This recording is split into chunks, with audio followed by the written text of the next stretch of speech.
All right, so to create your UTM, you can use a variety of UTM kind of builders here. This one is just from Google, and if you search UTM generator, I think it's like the first one that pops up. So the most important part here is your website URL. So this is the destination that you actually want somebody to go to. And then the rest of this is where you can get descriptive. And the point of doing this is so that you could be posting these links different places, and if you want to track how much traffic is actually coming, to your site specifically from these different places, this gives you the ability to do that. So the nice thing is, again, this is the destination. Everything else is only information for analytics, so it will not affect the way that people get to your site. It's not going to be, redirecting anybody anywhere. So typically, yeah, campaign source. So let's say this was, email. Try to keep that one pretty general. Sometimes I'll just do email again if it's email, or I'll get a little bit more descriptive on that one. So maybe it's email newsletter, and then campaign name. So campaign name is typically where I'll do the most descriptive part.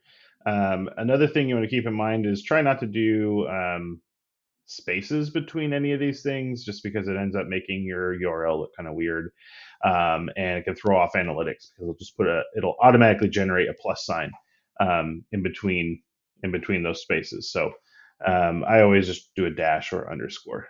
So again, campaign name. So maybe we say, partner newsletter November. You don't have to put in this other information here. That's if you want to add some additional kind of parameters. So the interesting thing here now, as you scroll down, here is your actual UTM. So again, we have our destination portion of our URL.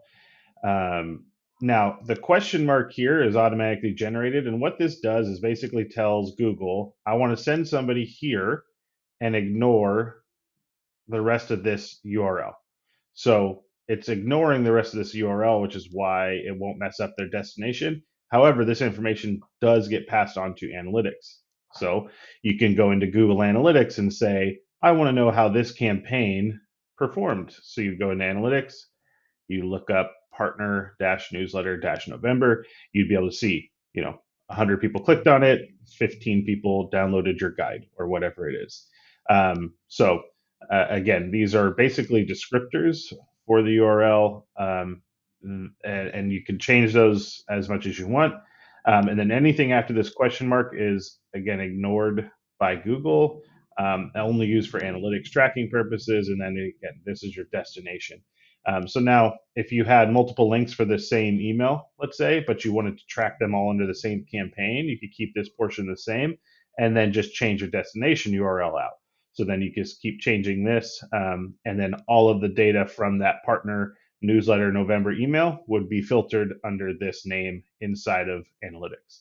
And that could be another video where we discuss kind of how to look this stuff inside analytics, so you can see where it's all funneling in. But that's basically how you can create a UTM. Again, there's tons of different UTM builders and generators. You could also do it manually if you wanted, but this one works pretty well. And obviously, it's from Google, so it's going to be pretty good. And that is it.